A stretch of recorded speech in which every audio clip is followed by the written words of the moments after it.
Pelajaran ke-6 ini ada apa? Ada tentang dialogues involving suggestions, invitations, offer, and requests. Oke, suggestion dulu ya. Suggestion itu apa? Suggestions itu saran ya. Jadi caranya buat suggestion itu seperti apa? Biasanya kalimat suggestion itu biasanya diawali dengan misal why don't we, kenapa kita nggak bla bla bla gitu, why not, kenapa nggak bla bla bla, have you ever thought, you might want to, maybe you, atau try, atau if I were you, jika aku jadi kamu, if I were in your shoes, atau you should, we should, shouldn't you, atau shouldn't we, dan lain sebagainya. Itu making suggestion. Kemudian kalau responnya, orang diberi suggestion itu kan bisa merespon dengan positif maupun negatif. Positif berarti menyetujui sarannya, kalau negatif berarti tidak menyetujui saran tersebut. Itu intinya kalau dalam listening itu, kalau menyetujui suggestion itu misal why not, enggak, atau good idea, ide yang bagus, atau that's an idea, sounds good to me, by all means, why didn't I think of, that's worth try. Kalau negatif itu biasanya I don't think so, aku pikir nggak begitu. Misalnya itu I don't believe so, I already thought of that, I don't think that will work, don't look at me, can I take a rain check. Itu merupakan negatif respon dari suggestion. Jadi suggestion itu bisa direspon dengan menyetujui atau positif respon maupun tidak menyetujui yang berupa negatif respon. Kita langsung ke sampelnya. I'm doing so poorly in physical class. Aku nggak bisa ngerjain fisika, gitu ya. Kemudian pembicara keduanya bilang, you know, Frank, you should talk to Professor DeMarco before you do anything. He's given special help to a lot of students who were having trouble. Ini dia memberi saran ini seperti ini, gitu ya. Kemudian pertanyaannya, what does the woman suggest Frank do? Jadi pembicara keduanya itu memberikan saran apa sama Frank.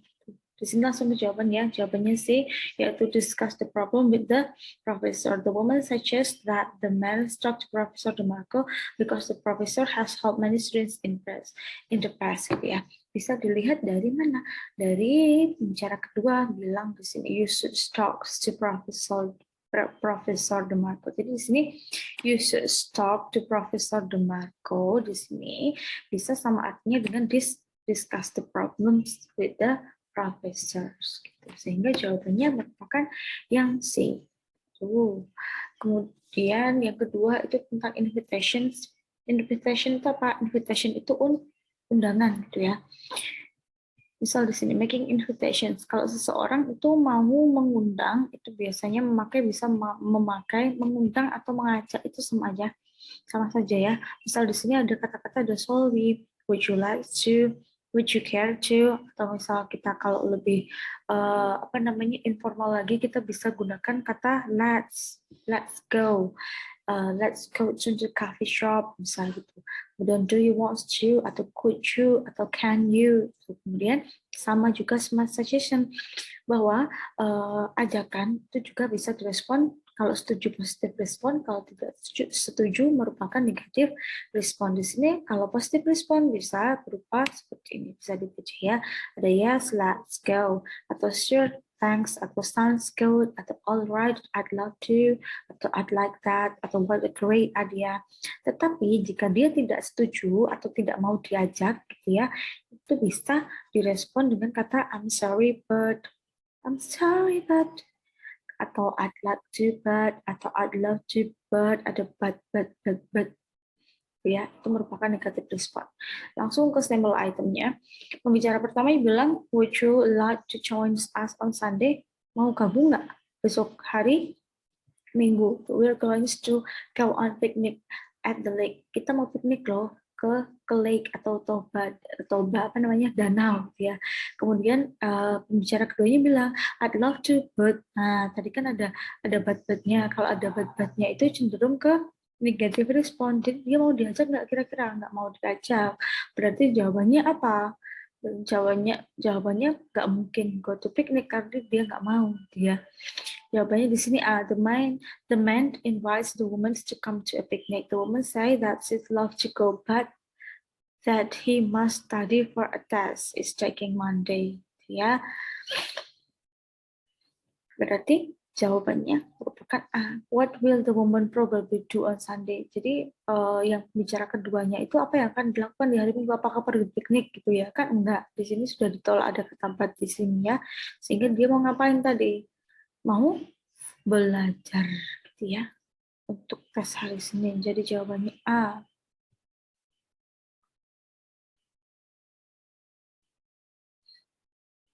Itu kemudian ada offers itu making offers itu biasanya pakai kata let me atau shall I atau would you let me to atau can I, should I itu. Kemudian ada positif dan negatif respon. Otomatis ada positif sama negatif respon. Kalau misal positive respon biasanya that's would be nice, yes please choose, sure. Kemudian kalau negatif ya I don't think so, I'm afraid not, that it won't be necessary, thanks anyway, so ya please don't. Tuh. Biasanya offers tuh kalau menawarkan misal mau bantu nggak, misal gitu, offers, gitu ya. Langsung ke sampelnya. Should I make reservations for dinner Friday night? Haruskah kupesankan reservasi untuk makan malam besok hari Jumat malam gitu ya. Kemudian dia menjawab, thanks anyway, but I have already met them. Dia debatnya, berarti tadi kalau debat, berarti kemungkinan responnya merupakan respon negatif. What does the man mean? Artinya apa? Artinya jawabannya apa? C. The woman offers to make reservations, but the man replies that he has already met them. Itu ya. Jadi C karena he made reservations earlier, karena dia sudah terlebih dahulu membuat reservasi. Ini sudah ini ada di sini, but I have already met them. Makasih ya, tapi aku udah terlanjur buat reservasinya terlebih dahulu. Tuh. Kemudian request. Misal meminta seseorang untuk menolong kita atau meminta seseorang untuk memberikan informasi ke kita itu merupakan misal contoh request gitu ya. Misalnya ada kata would you, maukah kamu sama ini artinya maukah kamu, akankah kamu dan lain sebagainya. Ada positif negatif respons seperti biasanya. Di sini kalau positif ada I'd be glad to, I'd be delighted to, sure thanks, certainly, why not, if you want to, dan lain sebagainya. Kalau negatif, sorry but cenderung ada bitnya seperti tadi ya, gitu. Kita langsung ke sample items. Itu pembicara pertamanya. I have to make one more phone call before I go. Take your time. Would you just lock the door when you finish? What does the woman wants the man to do? Nih, would you just lock the doors when you finish? Gitu. Jadi, what does the woman wants the man to do? Jadi dia tuh nyuruh apa gitu? Meminta tolong apa? Gitu. Jawabannya apa? Jawabannya A. Lock the office. Gitu ya. Finish bukan finish his phone call quickly gitu ya, karena di sini ada kata lock di sini. Kemudian tell her what time is it, bukan look up phone number, bukan gitu ya. Jadi sebenarnya pertanyaan itu hanya pertanyaan sepele, yang penting kita paham itu ungkapan apa. Tetapi kan kadang kita ada misal gitu ya, salah dengar untuk listening comprehension. Makanya kita belajarnya seperti ini, lebih diperhatikan lagi. Tadi kalau ada kata but itu berarti nanti itu cenderung ke negatif atau tidak setuju. Itu untuk lesson ke-6. Nanti kita lanjutkan lesson ke-7 ya. Thank you.